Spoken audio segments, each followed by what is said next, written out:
Assalamualaikum warahmatullahi wabarakatuh.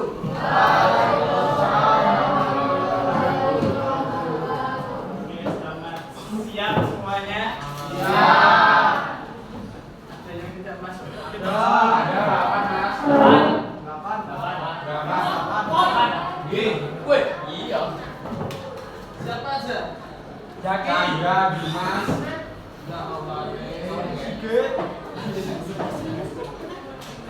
Absen piro apa? Ini ya. Apri Nadia. Chandra, Dimas, Dian, Suryanto, terus Hengki, Jawa, Muhammad Antolin, Muhammad Rozaki, karo Wahyu Rendra. Sing apa nanti 3 orang. Wah, sing bola 3 orang. Oke. Kemarin sudah belajar apa sama Pak Erdin sama sebelum kita masuk ke materi kita, ada yang masih ingat? Layanan kapal. Layanan kapal yang dilakukan oleh siapa Mas Sigit? Apa yang dilakukan? Mas Sigit. Ayo. Bangsa mana? Daerah mana? Eropa ke Indonesia. Ya, Eropa. Oke. Ada kemarin dibahas sama Pak Erdin sama Bu Hana, itu ada 4 negara. Apa saja yang ada yang bisa menyebutkan 4 negara yang dibahas? Spanyol, lalu Belanda, Eropa, Portugis, satu lagi Inggris. Ada 4 negara yang melakukan atau yang datang ke Indonesia yang kemarin dibahas oleh Pak Erdin sama Bu Hana, yaitu Inggris, Spanyol, Portugis, dan juga Belanda.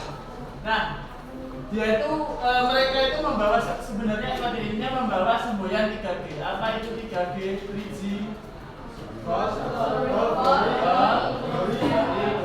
God artinya Mas atau bukan dengan kekayaan. Lalu glory. Kaitannya dengan kejayaan dan juga gospel hubungannya dengan agama. Itu agama apa, Kristus. Oke, kemarin beberapa tokoh juga sudah dibahas oleh Pak Erdin dan juga Bu Hana. Mungkin kalau Portugis ada Vasco da Gama, lalu Spanyol ada Cornelis. Itu ya, ada Christopher Columbus. Nah, karena sekarang kita hubungannya dalam materi tentang VOC sebagai cikal bakal kolonialisme di Indonesia. VOC ini dari mana? Negaranya? Belanda. Oke, Belanda. Kemarin ada 2 tokoh yang dibahas pada materi sebelumnya terkait dengan Belanda. Ada yang masih ingat 2 tokoh itu? 2 tokoh yang punya buku enak ya, enak bukunya dibuka ya. Tokoh. Ada 2 tokoh yang kemarin dibahas sama Pak Erdin sama Bu Hana. Kaitannya dengan Belanda ya, karena kita masuk ke VOC.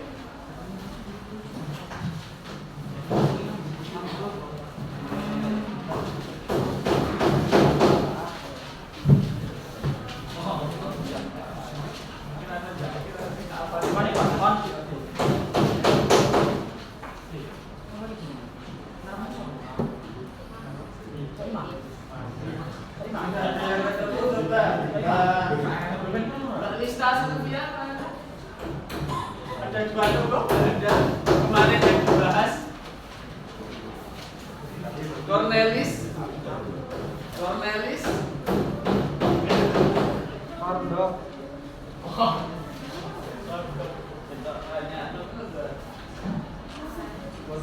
siapa ya? Apakah bocoran satu tokoh Cornelis Dorman. Oke, satu lagi ada Jacob siapa? Jacob Van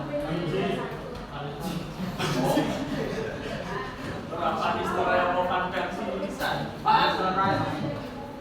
Jacob Van Neck, NICK. Pokoknya tulisannya NICK ya, Pak. Nah, 2 tokoh itu atau 2 orang itu yaitu Cornelis Dorman dan juga Jacob Van Neck ini merupakan awal atau orang yang awal datang ke Indonesia, yang nantinya juga padanya adalah sebagai cikal bakal dari VOC. Tadi kita bahas dulu sebelum masuk ke VOC sebagai cikal bakal kolonialisme di Indonesia. Di sini kalian bisa lihat tujuan pembelajarannya agar kalian nanti paham juga apa sih tujuan dari belajar VOC sebagai cikal bakal kolonialisme di Indonesia. Yang pertama adalah peserta didik dapat memahami perkembangan VOC sebagai cikal bakal kolonialisme di Indonesia. Jadi kalian bisa memahami tentang materi VOC ini. Lalu yang kedua dapat mendeskripsikan. Jadi kalian bukan cuma paham, tapi kalau disuruh menceritakan atau istilahnya membahas kembali VOC, kalian bisa mendeskripsikannya. Lalu poin tiga adalah peserta didik mampu mengkomunikasikan hasil temuan belajar berupa poin-poin penting dari materi perkembangan VOC sebagai cikal bakal kolonialisme yang didiskusikan bersama sebelumnya. Jadi seperti halnya kemarin, nanti akan ada diskusi, tapi tidak di pertemuan ini, tapi di pertemuan dengan bisa. Nanti ada game, ya game terkait dengan sejarah. Jadi masih ada minggu depan untuk kami masuk di kelas ini sebelum ditarik. Nah itu nanti pertemuan terakhir dengan bisa kalian akan melakukan diskusi atau bermain dan belajar terkait dengan materi VOC ini. Nanti akan dibahas lebih lanjut. Satu lagi adalah kalian mampu mengambil makna terkait materi perkembangan VOC sebagai cikal bakal kolonialisme di Indonesia. Ya, jadi setelah itu kalian dapat maknanya, makna apa yang kalian pelajari. Lalu terkait dengan profil Pancasila, karena kalian sekarang menggunakan kurikulum merdeka, jadi harapannya kalian mendapatkan pendapat kritis, bergotong royong, kreatif, dan juga mandiri. Nah, sebelum masuk ke materi, saya ingin ngerti Mas dulu. Kita hidup. Rasyad Nur Wahid. Gambar pertama dulu, gambar apa Mas? Monopoli. Monopoli. Kira-kira yang monopoli, tak kasih di sini gambar monopoli kaitannya dengan materi VOC apa ya Mas?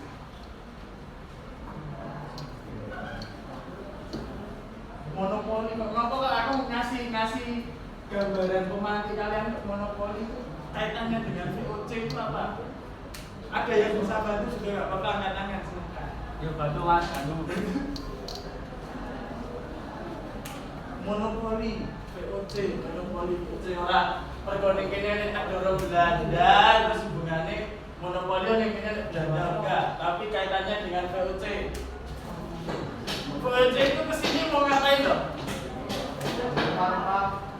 Berarti apa hubungannya sama perdagangan?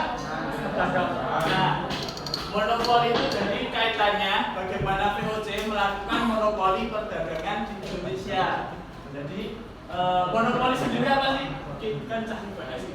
Monopoli artinya apa? Kan, ayo yang lain monopoli. Monopoli. Mono dewe poli dolanan, jadi dolanan dewe. Monopoli jadi kaitannya dengan melakukan kekuasaan terhadap melakukan suatu hal yang dilakukan kekuasaan dalam satu topik atau satu hal yang dilakukan oleh satu pihak saja. Kalau kaitannya dengan monopoli perdagangan, berarti VOC melakukan penguasaan terhadap perdagangan di Indonesia, khususnya apa tadi Mas? Dagang apa? Rempah? Rempah. Lalu gambar kedua sih. Oke Mas, oke. Mau wis manang saya kira ganti. Yang sikit tadi kata siapa? Suma. Sekar. Nah, so kita ketemu Mas sikit aja. Mungkin ada cekak-cekak. Kelasnya apa tiga gambaran ini mana? Siang. Ya. Itu gambar apa Mbak? Coba lagi ngopo? Adu kepala. Adu. Oke, berarti adu coba. Nah, sekarang kalau adu coba kaitannya dengan VOC apa Mbak? Kira-kira? Apa ya? Semua kan monopoli kaitannya monopoli perdagangan yang dilakukan oleh VOC. Dan adu domba berarti adu domba yang dilakukan oleh domba. B, C. Atau ada yang tahu nama kerennya? Adu domba, politik adu domba. Davide yang keras lah. Davide et impera. Oke. Lanjut. Materinya cukup banyak. Tapi materinya ini baik. Ada Jiralu 6 submateri. Yang pertama tentu saja latar belakang berdirinya POC. Tadi sudah saya singgung sedikit kaitannya dengan kedatangan dua tokoh itu merupakan awal dari latar belakang berdirinya POC. Lalu juga nanti sampai kapan berdirinya, lalu kenapa kok didirikan, lalu tujuannya yang pasti dalam suatu organisasi ataupun juga suatu hal yang didirikan pasti memiliki sebuah tujuan. Mari kita lihat nanti tujuan didirikannya POC itu apa. Lalu yang ketiga adalah oktroi POC. Oktroi apa? Ada yang tahu? Oktroi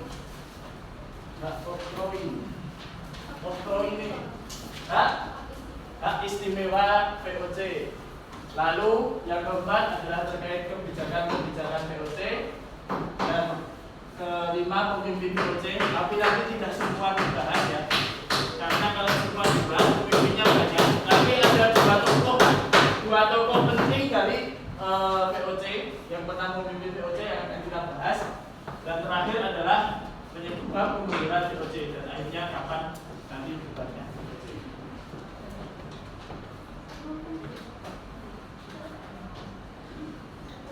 Oke, kita mulai dari latar belakangnya. So, mau aku ganti. Dimas pada sini ya. Ini baca kelihatan toh. Poin pertama, kedatangan Cornelis.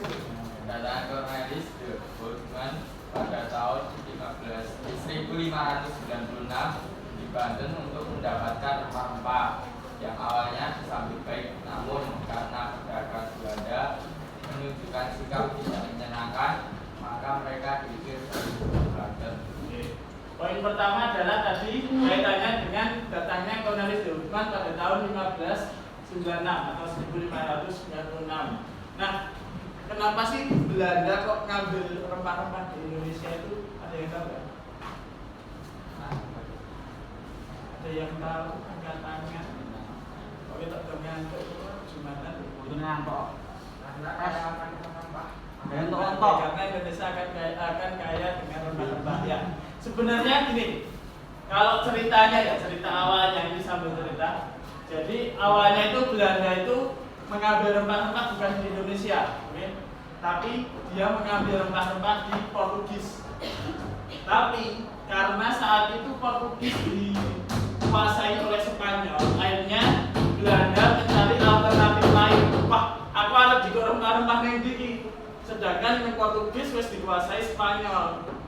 Akhirnya dia melakukan perjalanan, salah satunya yaitu Cornelis de Houtman. Dia melakukan perjalanan dan menemukan Indonesia. Adalah Indonesia kaya akan rempah-rempah.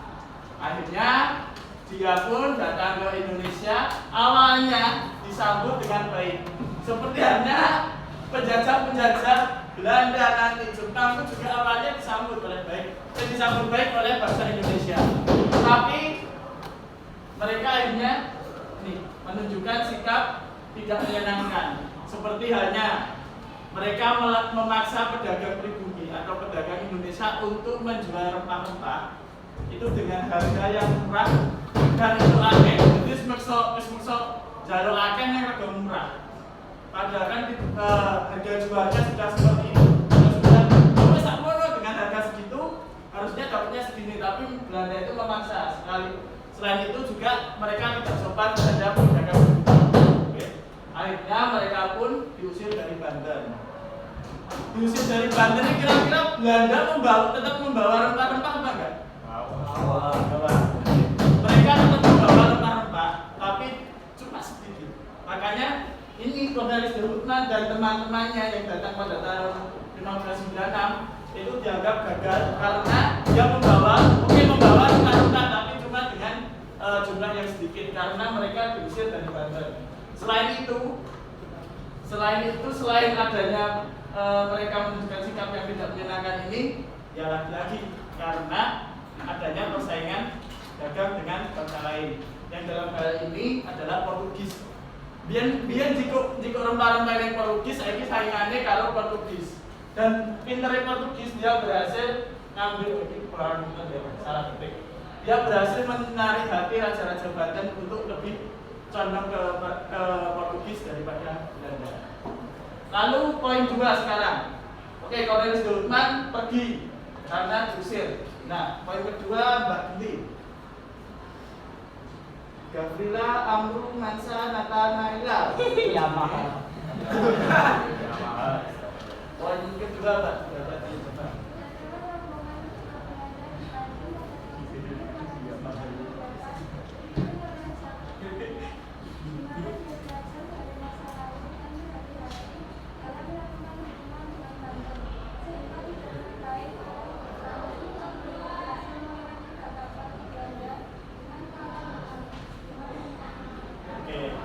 Nah, ini nasibnya berbeda dengan Cornelis de Houtman.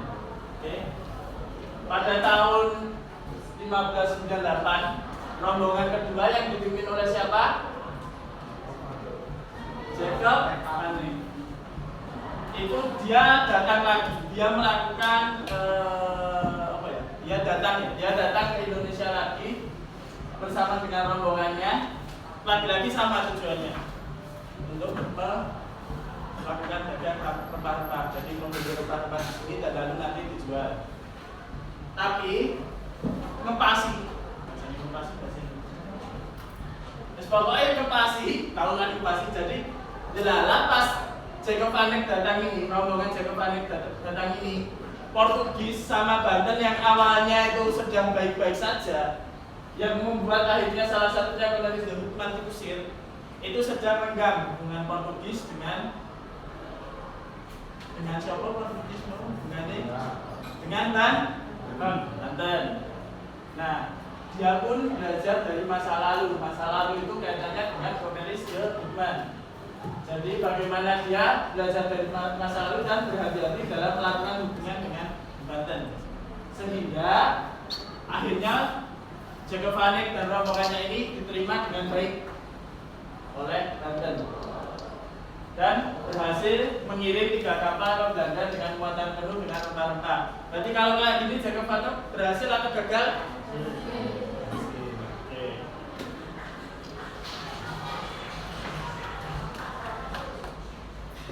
Nah, tadi kan kalian bilang berhasil. Karena keberhasilannya ini dengan membawa rempah-rempah yang banyak dari Indonesia, membuat banyak kongsi-kongsi dagang Belanda datang ke Indonesia. Dan pada akhirnya karena apa? Karena adanya datang banyak kongsi dagang nih, bukan cuma Jacob Vanek dan rombongannya, maka terjadi apa? Persaingan. Nah, selain persaingannya dengan kongsi dagang, mereka pun juga masih harus bersaing dengan negara-negara lain, seperti tadi Portugis dan lain-lain, bahkan dari Asia. Lalu pada bulan Maret 1602 akhirnya biar tidak ada persaingan, biar persaingannya tidak terjadi kelicikan dan sebagainya, maka diperanasi oleh pembesar Belanda Oldenbarneveldt, semua kongsi Belanda itu disatukan dalam sebuah kongsi besar bernama, orang yang bisa membaca apa? Namanya apa mas? Fere Banter lanang kok. Ya.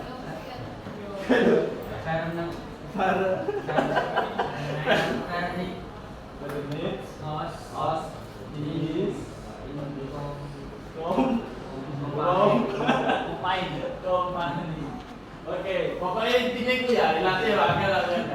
Intinya namanya adalah Pyramid of Division Company, atau yang sering kita sebut atau sering kita dengar dengan nama VOC.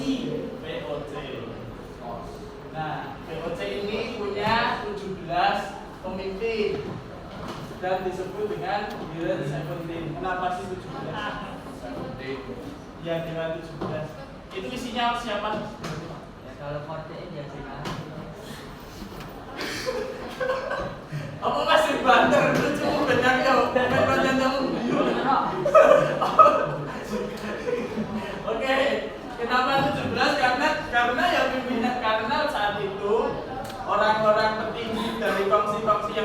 kita itu jumlahnya ada 17.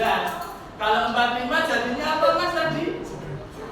48. Kalau 48 jadinya apa? 348. Oke, kita sekarang sudah di poin pertama yaitu latar belakang. Ada yang mau ditanyakan? Tanyakannya kapan istirahat? Hari ini 46 menit. menit nanti. Oke, tak mulai tujuan. Sarannya aku satu istirahat di situ tujuan. Tujuan terbentuknya VOC aku gak mau coba itu. Suryani siapa ya sebentar saya. Bilang. Ya, ayo Mas. Mas Gilang. Mas Bulan. Bilang kok kowe iki lho. Gilang Ariel. Bilang Ariel pertama. 3 poin. Tujuan dan fungsinya POC 1 untuk menghindari persaingan yang tidak sehat antara sesama pekerja. Memperkuat posisi Belanda dalam menghadapi persaingan baik dengan sesama bangsa Eropa maupun dengan bangsa Asia. Oke, tadi.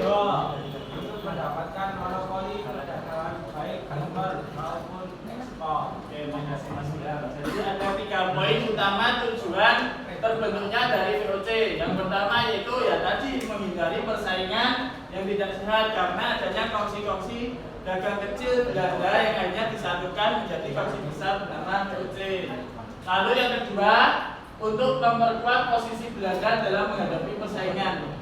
Ya, gampangannya ini dengan adanya mereka menyatukan kekuatan, ya, mereka dari kongsi dagang kecil mengumpulkan jadi satu kan otomatis akan lebih kuat, ya. Otomatis akan lebih kuat dan akhirnya bisa bersaing dengan sesama bangsa Eropa maupun dengan bangsa-bangsa Asia. Dan terakhir yaitu kaitannya dengan tadi gambar pemantiknya terkait dengan monopoli perdagangan atau melakukan penguasaan terkait perdagangan di Indonesia terutama rempah-rempah yang nantinya akan diimpor maupun diekspor. Ada ya? Apa ada? Tapi bingung tidak sebetulnya. Hak oktroi atau hak istimewa VOC.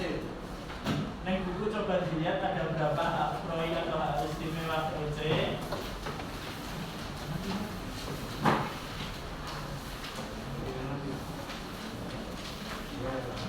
Ya, 4 toh. Ya, coba buku 4. Jadi foto ya kembali.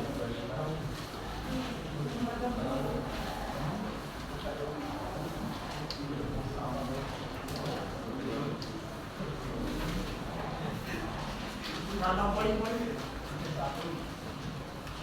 Hak oktroi. Elemen berapa Mbak itu, Pak? 16.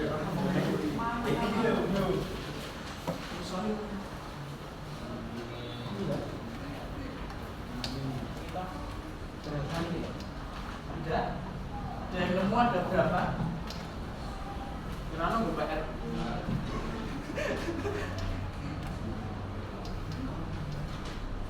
Oke. Ya, tapi emang di paket kita lengkap. Oke, kalian bisa lihat di sini. Jadi total hak oktroi atau hak istimewa VOC itu kalau dirangkum ada sekitar 9 hak oktroi VOC. Ada 1, 2, 3, 4, 5, 6, 7, 8, 9. Kita bahas satu persatu ya. Poin pertama atau hak pertama yaitu dari dulu saja tadi tujuannya adalah memonopoli perdagangan. Berarti haknya adalah untuk hak memonopoli. Sebelumnya hak oktroi ini diberikan oleh siapa sih? Mereka dapat hak istimewa, oktroi kan hak istimewa. Mereka itu diberikan hak istimewa oleh siapa? VOC itu? Dewan 17 itu. Masa Dewan 17 memberi keistimewaan kepada Dewan 17? Pemerintah Belanda. Jadi seolah-olah VOC ini adalah negara di dalam negara. Karena dia punya pimpinan, dia punya hak sendiri. Dan dia diberikan hak istimewa itu biar apa? Biar mereka bisa menguasai terutama perdagangan di Indonesia. Maka nanti kita lihat satu persatu haknya ya. Yang pertama adalah hak monopoli perdagangan. Oke, kaitannya dengan perdagangan karena tujuannya adalah terkait monopoli perdagangan. Lalu kedua, nah ini hak mencetak dan mengedarkan uang. Kalian pernah mungkin lihat gambar yang koin tulisannya VOC? Bukanya bener ya. Kalau coba kalian nanti cari di internet itu ada koin yang bentuknya koin yang tulisannya VOC. Jadi mereka wis dodolan monopoli perdagangan. Mereka mencetak dan mengedarkan uang sendiri. Jadi penak. Ya. Benar-benar negara dalam negara. Karena beda uangnya beda dengan uang yang dipakai di pemerintah Belanda berbeda. Jadi uang VOC. Jadi mereka punya hak mencetak dan mengedarkan uang. Lalu poin ketiga adalah hak mengangkat dan memberhentikan pegawai. Ya, ini kantor ya. Kantor pun juga sekarang seperti ini. Saatnya istirahat kedua. It's time to have second break. Oke, kita sampai di poin ketiga untuk hak drawing. Nanti kita lanjut lagi setelah Jumatan. Silakan kalian bisa istirahat dulu dan juga sholat Jumat. Terima kasih. Oke, kita lanjut ya. Tadi sampai poin berapa? Tadi sudah sampai Gabung. Ayo, berarti 2 ya. Tadi terus sudah mau dibahas. Ayo, berarti kan baru 2 yang dibahas. Pertama yaitu hak monopoli perdagangan, lalu yang kedua tadi hak mencetak dan mengedarkan uang. Oke, masih kita terus ini. Nah, poin ketiganya adalah hak mengangkat dan memberhentikan pegawai. Ya, seperti halnya kongsi dagang, kantor atau perusahaan lainnya, mereka juga berhak untuk mengangkat dan memberhentikan pegawai. Jadi samalah sampai sekarang pun juga masih ada seperti itu. Lalu poin keempat yaitu hak mengadakan perjanjian dengan raja-raja. Jadi karena dulu banyak sistemnya adalah kerajaan, jadi mereka atau VOC itu melakukan perjanjian dengan raja-raja dalam kaitannya terutama perdagangan, termasuk ke Banten maupun nanti ada Maluku. Lalu kelima, hak memiliki tentara sendiri. Kenapa sih kok VOC harus mendirikan tentara, harus memiliki tentara? Kenapa? Karena orang dulu mau izin sih,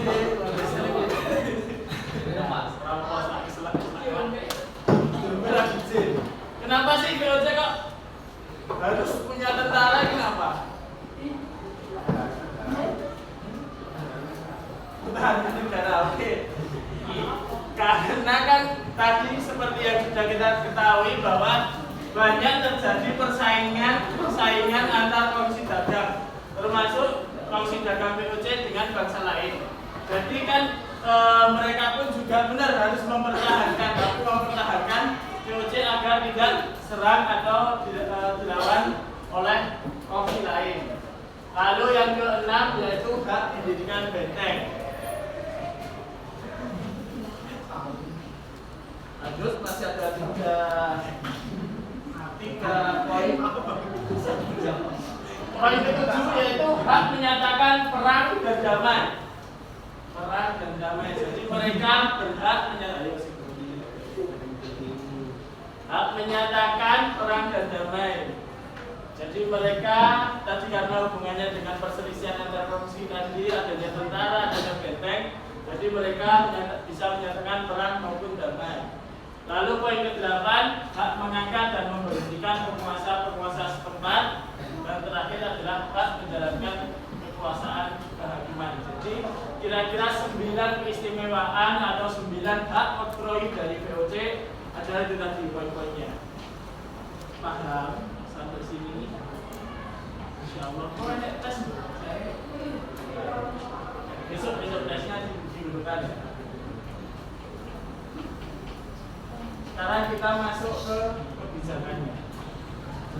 Untuk Demonso Sigit. Jangan. Semua jeneng Ramadhani. Yang pertama yang referensi. Ya, judulnya dibaca. Misalkan POC judulnya sih ya, jangan terus. Yang kotak pertama.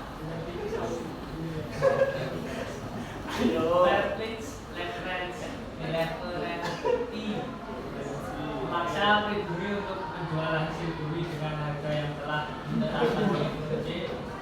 Peraturan ini melarang rakyat untuk menjual hasil bumi kepada pedagang lain selain POC. Hasil bumi tersebut diantaranya lada, kapas, kayu manis, gula, beras, nila, serta binatang ternak.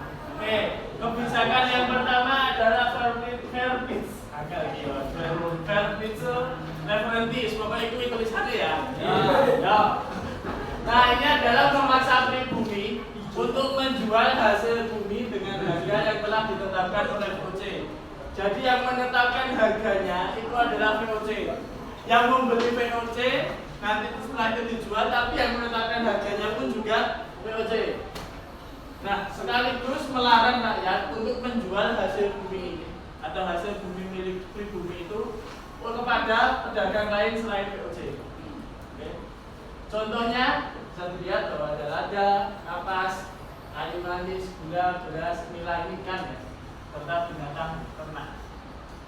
Lalu poin kedua kita lihat Mbak Gede. Sepa Auti Ipon Ardiana. Celuan siapa? Ipon. Oke, kalau yang kontingen ten. Dan kewajiban bagi rakyat untuk membayar pajak berjual hasil bumi kepada POC. Oke, kontingen ten adalah kewajiban bagi rakyat untuk membayar pajak. Jadi ini kaitannya dengan pembayaran pajak oleh rakyat yang berupa hasil bumi kepada POC. Lalu selanjutnya Mas Akbar. Ekspirmasi POC untuk melakukan manfaat bagi daerah jadi lebih bersih yang memfasilitasi harga merosot.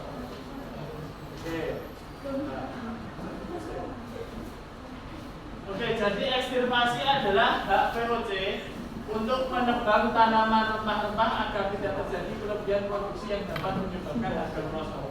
Nah, ini kenapa ini sebenarnya kita bisa lihat kayak perdagangan ekonomi. Jadi hubungannya dengan ekonomi. Kalau barang semakin banyak, otomatis harga semakin naik. Barangnya akeh, maka harganya turun. Maka dari itu mereka melakukan penebangan tanaman-tanaman rempah biar apa? Biar tanamannya jadi langka dan harganya jadi mahal. Contoh yang kayak lombok lagi angere, jadi ini barang terus panganannya jadi pedes. Ya enak orang kan tergantung. Tapi kalau lombok kan jadi pedes. Nah seperti itu kira-kira kaitannya dengan ekstirpasi.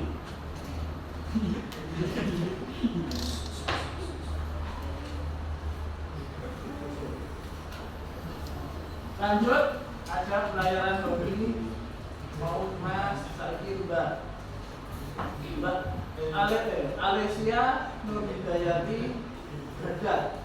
Mana? Ya. Dibaca pelayaran hobi. Pelayaran hobi itu Mana kita?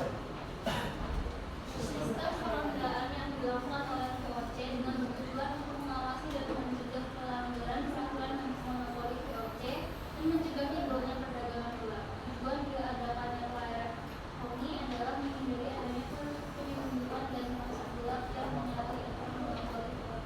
Oke. Itu tadi adalah pengertian dari pelayaran hobi. Jadi POC melakukan sistem perondaan. Kalau sistem perondaannya di kampung kalian atau di kampung saya adalah dengan jalan kaki yang kentongan, saya sih ya masih. Nah kalau ini mereka melakukan perondaannya dengan menggunakan kapal. Jadi mereka muter di lautan atau melakukan pelayaran untuk bertujuannya mengawasi dan mencegah pelanggaran peraturan kaitannya dengan monopoli POC.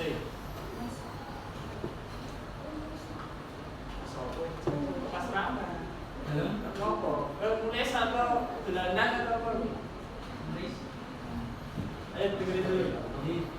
Nah, mereka pun juga ini pelayanan itu adalah untuk menghindari adanya penyelundupan atau ya biar tidak ada pasar gelap dan menyalahi aturan monopoli VOC. Kira-kira untuk tujuannya ya paling gampang adalah pelayaran dong itu kaitannya dengan penundaan pelayaran atau kapal VOC untuk tujuannya itu mengawasi, mencegah pelanggaran dan juga penyelundupan dan pasar gelap yang menyalahi aturan monopoli VOC. Oke, terakhir kebijakannya Mas, Mas ya, Mbak saya Mas Sigit. Ya udah Sigit, oke Sigit harus saya Mas Sigit ya terakhir. Bayangan hobi. Apa Mas Sigit sih Mbak?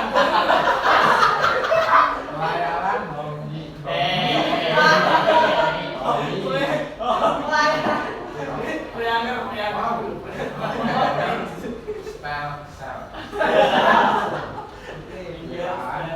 Oke, apa Mas? Penggerahan wajib pajak kepada pokok atas.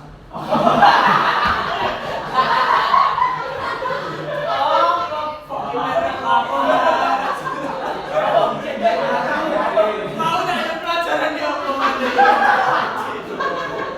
Masa bapak cowok? Untuk merasa salah dan diopong. Bisa bego ya. Balik ini kita duduk ya Mas Sigit.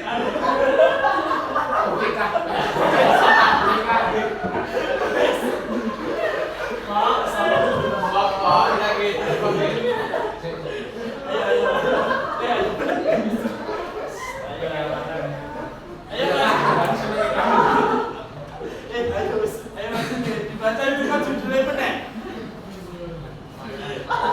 Kau diajar stelsel-nya.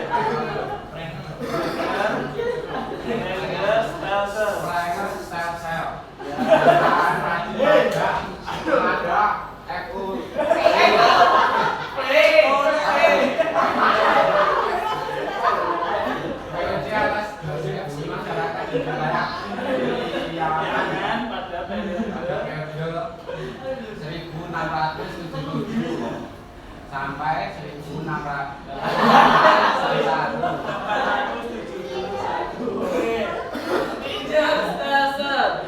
Penyerahan wajib pajak kepada VOC ya Mas Sigit ya. VOC bukan FOC atas hasil bumi khusus masyarakat di wilayah Priangan pada periode 1677 sampai 1871. Ya, ini hubungannya dengan wajib pajak yang berupa hasil bumi.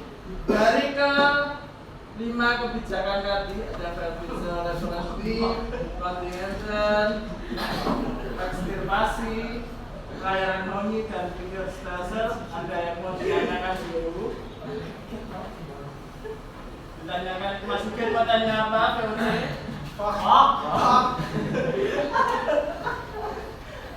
Gak ada. Kita lanjut. Ya. Kita lanjut sekarang kita masuk ke pemimpin VOC. Pemimpin FOC ya Mas.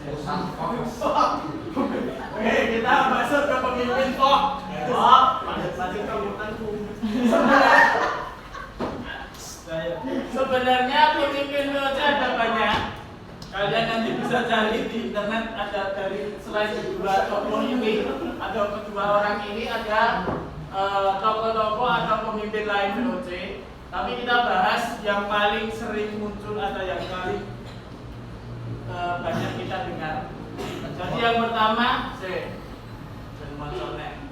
besok jadi masuk Sigit menengah.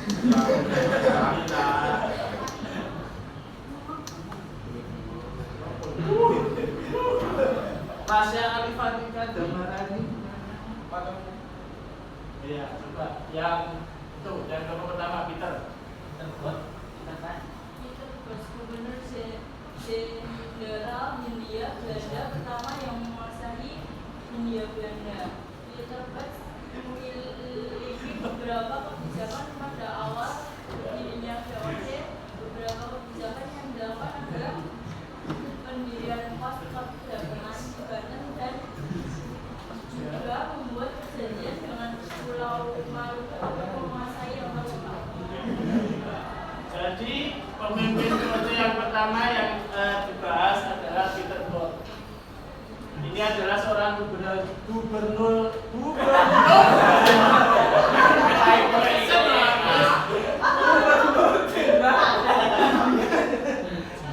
jenderal Hindia Belanda pertama yang menguasai Hindia Belanda.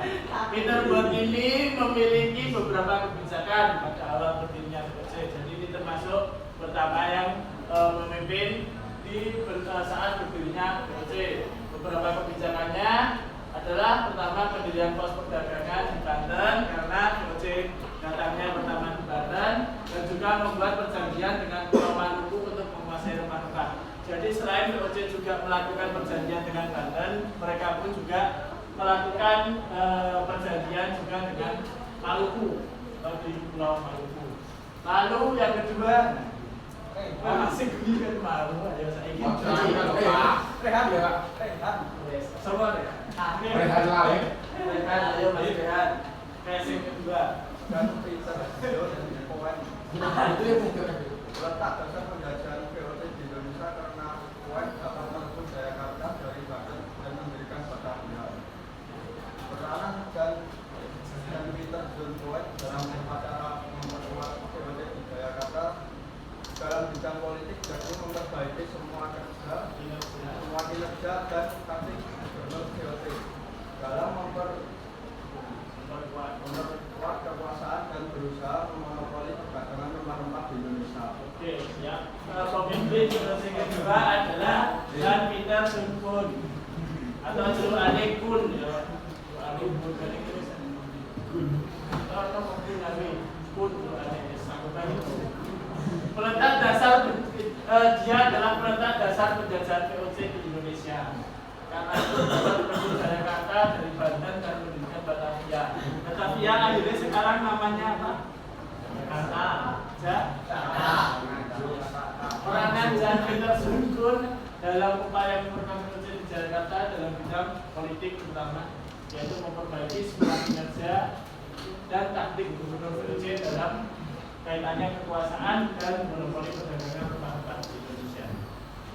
Oke, jadi dua tokoh ini walaupun masih banyak tokoh-tokoh lain, biasanya yang nanti muncul di ulangan atau yang lainnya, dua tokoh ini paling sering muncul. Jadi kalian harus mengatakan namanya ada Jan Peter Sun. Oke, terus namanya mana ini? Ulang, mas. Oh, saya suwe. Materi. Nah, sekarang kita masuk ke materi terakhir, yaitu penyebab kemunduran POC. Sesuai sama semuanya. Masa Komnas ya? Mas Lari. Asli Aini Soleka.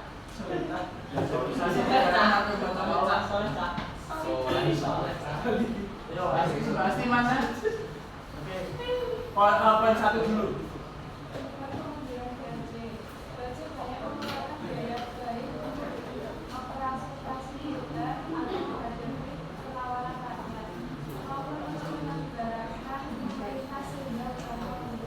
Nah, kemunduran atau yang bikin hancur POC itu yang pertama adalah ini, karena POC banyak mengeluarkan biaya baik untuk operasi-operasi militer yang kaitannya dengan perlawanan rakyat, nanti akan dibahas di topik selanjutnya, maupun untuk penyelenggaraan pemerintah sehingga hutangnya banyak. Nah, ini saling berhubungan nanti dengan kaitannya poin kedua. Coba poin kedua dulu dibaca, Mas. Yes, oke, langsung. Yes. Siap nomor ya. Mas ini udah cerita. Sudah. Yang poin dua, Mas.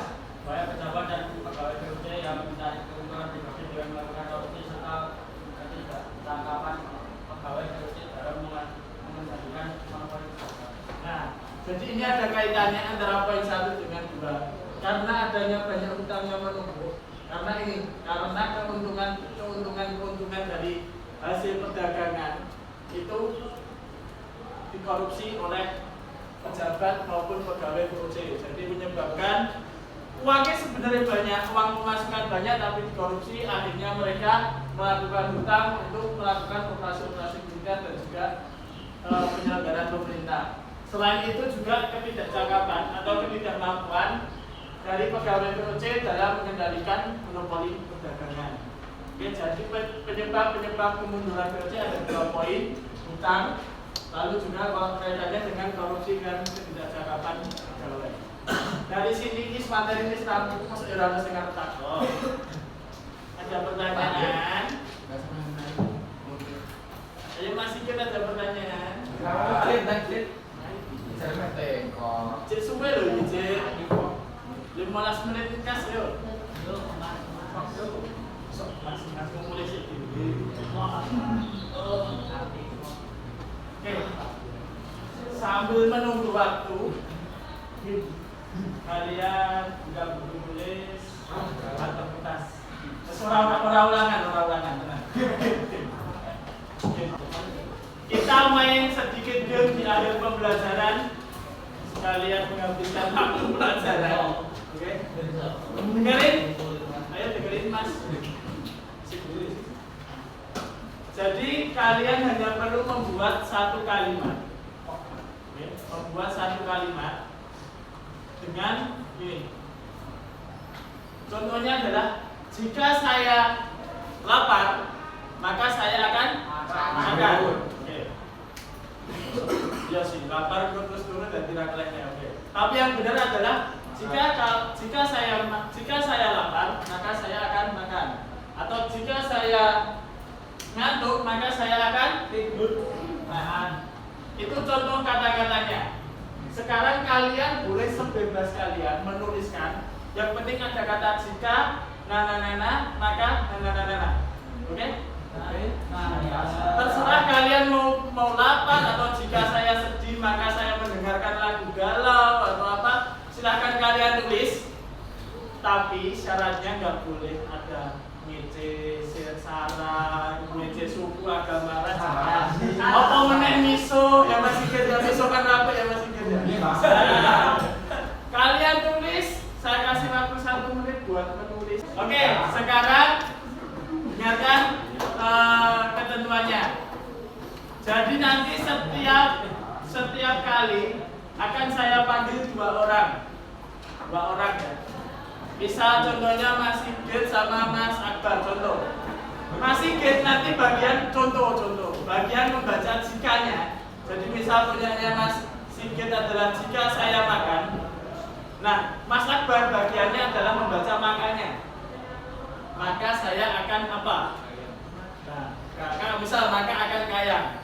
Nah, kita lihat chemistry antara 2 pasangan yang melakukan pernyataan jika maka itu sesuai atau enggak.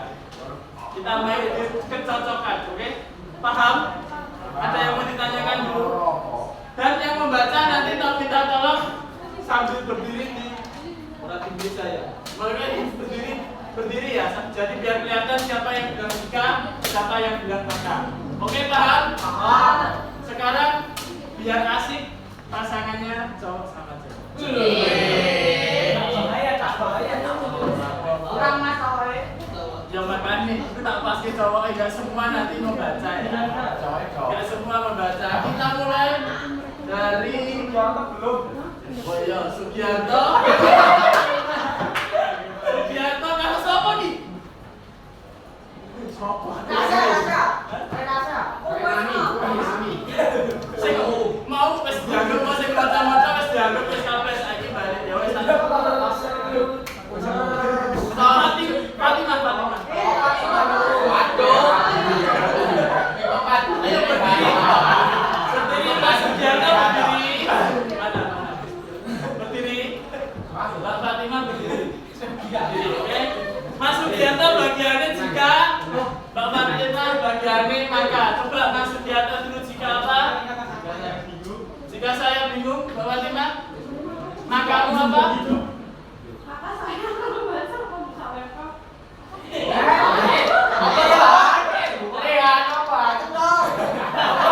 Apa lagi? Jika saya bingung, maka iya, makan. Jika saya saya bingung, maka saya akan buka.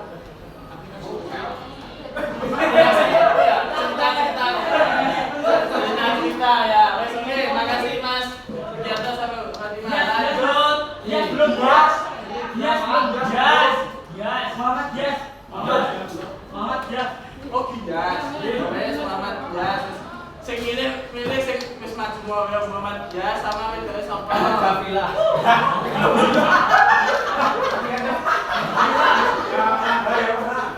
Kafilah. Wes aku mari kenal. Yamiha. Oke, wes. Karo Mbak Kafilah. Aisyah. Aisyah. Mana Mbak Aisyah? Mas Berdiri. Sama Mas. Yes. Berdiri kok. Yes. Sekarang dibalik, jikanya cewek, makanya cowok. Sudah tadi udah Aisyah, jikanya apa? Butter. Jikalau saya sedih berarti jikalau saya sedih Mas Dias maka saya minum. ya ini mobil baju putih loh ya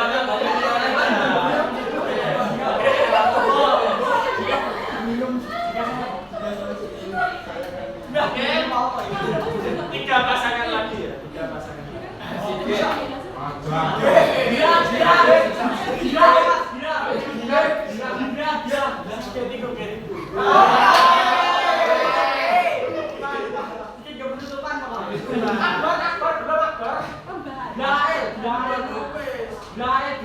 minimum Afifah bro, Afifah mana? Afifah cowoknya Hasan, Mas Farel. Wes kabeh cowok. Wes kabeh no. Oke iki Wahyu Nurendra itu. Masuk. Yo es ya Allah. Ya Allah, akbar belum akbar. Ya wis sabar ya bare. Ayo, Mbak. Diri. Jikane Mas Akbar Afifah Mana Afifah maka. Enggak saya sedih. Ayo Mas Akbar, jika kamu nak nulis loh, tetap mikir itu. Kakak Jika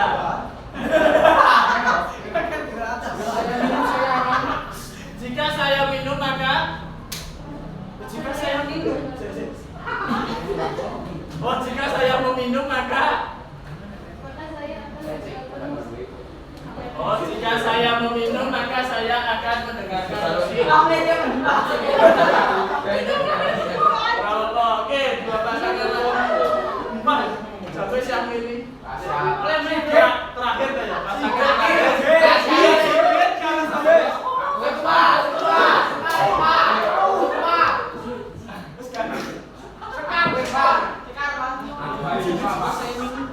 permintaan terakhirnya permintaan dari teman saya masih enggak suka.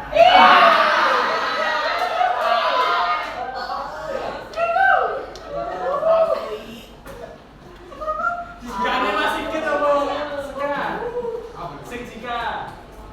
Oke. Jika masih kita, makanya tak sekat berdiri, benar ngerti sih.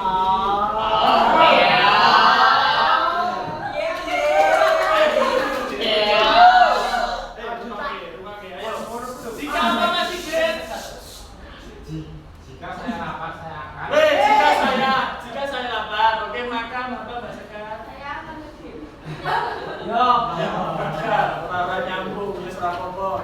Mungkin orang nyambung boleh juga makan, tapi kan nanti bukannya nggak tahu ya. Oke. Karena game jika makannya sih sebenarnya ya. Oke. Game jika makannya besok lagi. Jadi di pertemuan selanjutnya kalian nanti juga akan melakukan games, tapi dengan Bu Alisa, sorry. Dengan Bu Alisa, kalian nanti akan melakukan game cari kata. Oke. Besok di pertemuan selanjutnya, di pertemuan hari Jumat selanjutnya. Seluruh pelajaran hari ini telah selesai. Sampai jumpa besok pagi dengan semangat belajar baru. Nanti kalian belajar, PPT-nya nanti tampilin ke Mas Akbar ya. skill. Nanti kalian bisa pelajari apa saja kira-kira materinya. Kalian silakan bisa bersiap-siap buat pulang. Dimulai.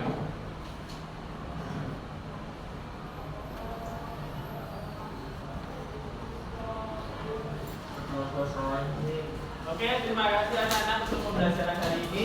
Besok bertemu lagi dengan Inisa untuk pertemuan berikutnya. Selalu jaga kesehatan, tetap semangat, selalu bahagia sampai bertemu di pertemuan berikutnya dengan kembali. Sekian, wassalamualaikum warahmatullahi wabarakatuh.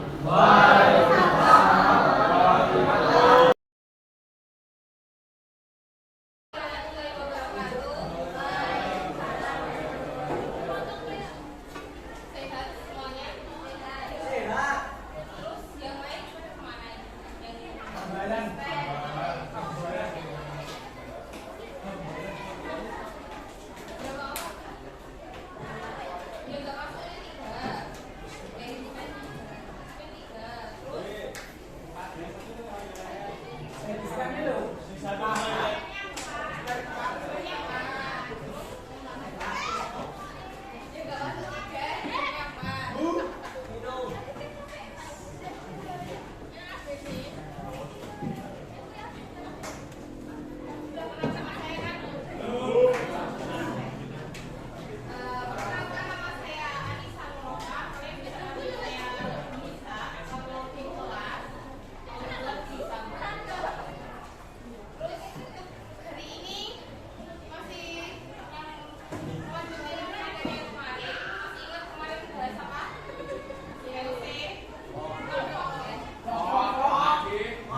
Saatnya istirahat dulu.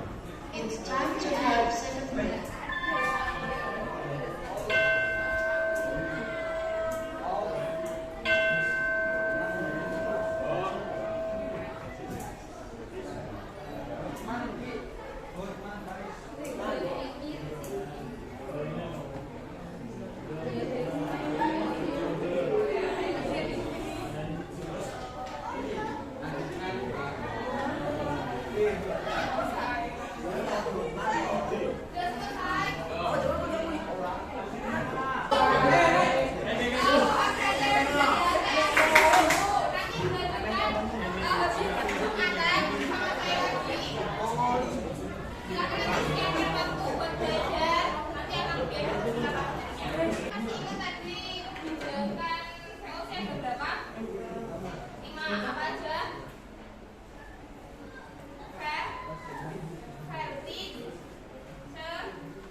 Tujuannya pelayanan naungi adalah menghindari adanya penyelundupan dan pasar gelap yang menyalahi aturan monopoli VOC.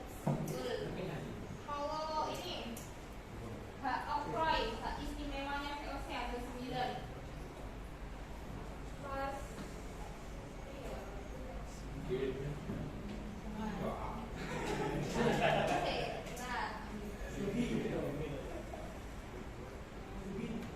Mas Wahyu Novel berapa? Hak oktroy 9 hak oktroy apa? Bacain. Hak oktroy, buka PPT-nya dulu. Udah. Ada 9. Kedua, Yang dong. Semuanya baca. Satu, hak monopoli perdagangan. Dua, hak mencetak dan mengedarkan uang. Tiga, hak mengangkat dan memberikan pegawai. Empat, hak mengadakan perjanjian dengan raja-raja. Lima, hak memiliki tentara sendiri. Enam, hak mendirikan benteng. Tujuh, hak menyatakan perang dan damai. 8, hak mengangkat dan memberikan penguasa setempat. 9, hak menjalankan kekuasaan kehakiman. terus kalau sekarang hak oktroy udah, sekarang penyebab pengunduran VOC. Mbak Lisa.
Bu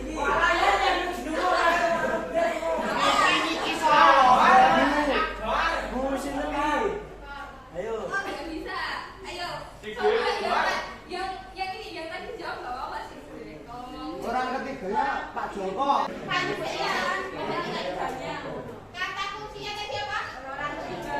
Kalian harus nyebutin kata itu kata orang ketiga. Orang ketiga. Gitu loh.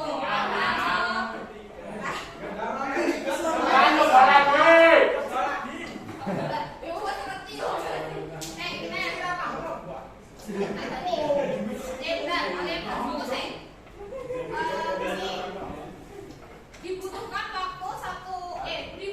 waktu untuk merebus satu telur itu 10 menit. Kalau misalkan merebus 10 telur berapa? 10 menit. Wah, gila.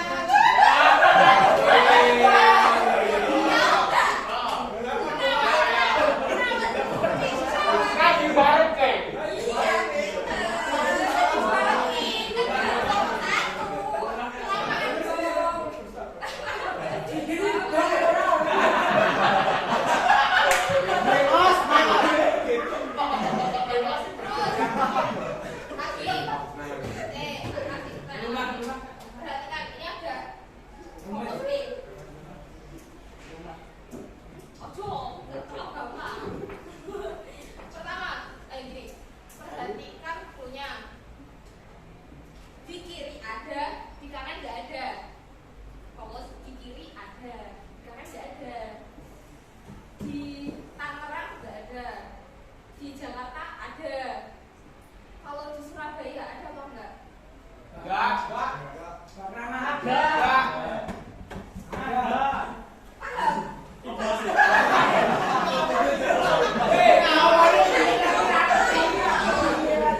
Perhatikan lagi. Di Jakarta ada, di Surabaya ada, di Tangerang nggak ada, di Kebak Keramat nggak ada, di Solo ada apa enggak? Ada. Tidak ada. Ada. Tahu nggak?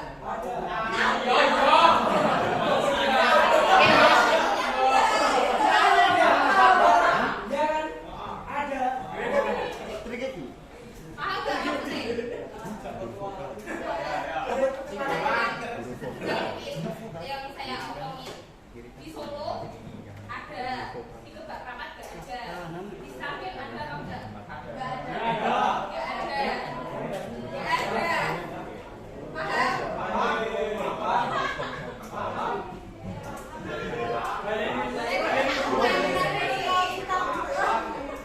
Di Sragen nggak ada, di Sukoharjo ada, di Karanganyar nggak ada.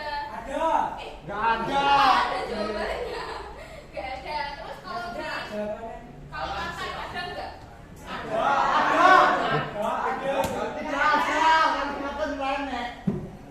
Tenang ora? Ada maksudnya? Ada nggak? Nggak ada. Nggak ada. Oh, nggak ada. Perhatikan. Kita semua mau ke bulan.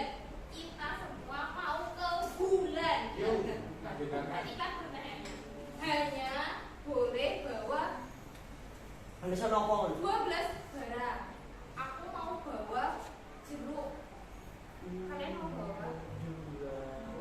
Lagi Bisa. Aku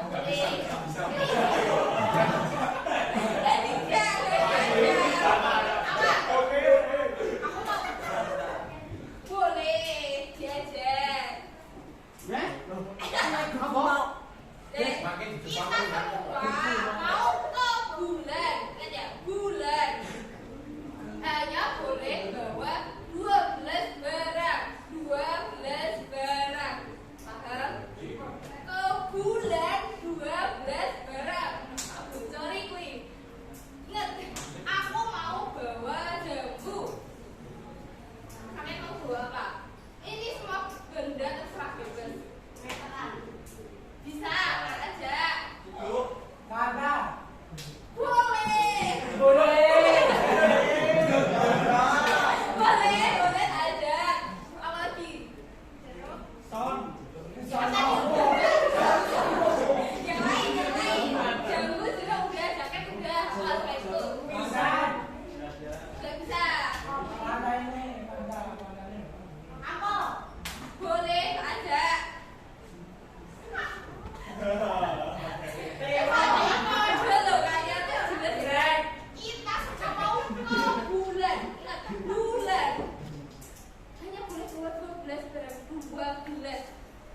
12.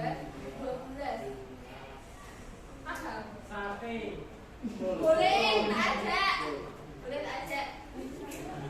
Gadu. Boleh aja. Boleh aja.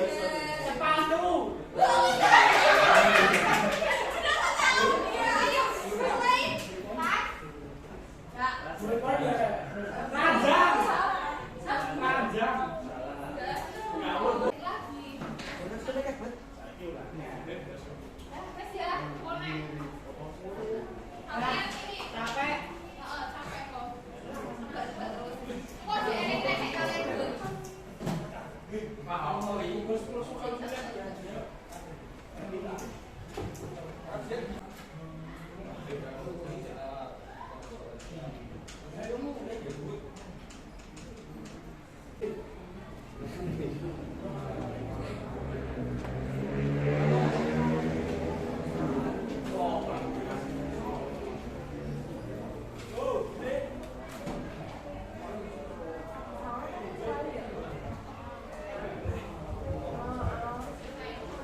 All lessons ended for today. See you tomorrow morning with Women's Day. Take care of the have a nice day.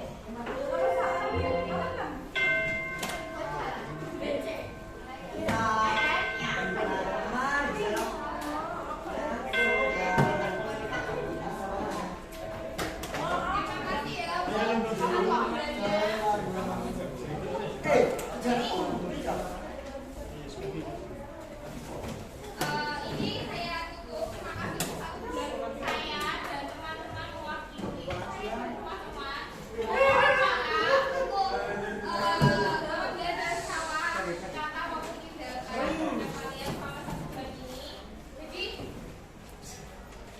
minggu depan udah sama Bruno lagi.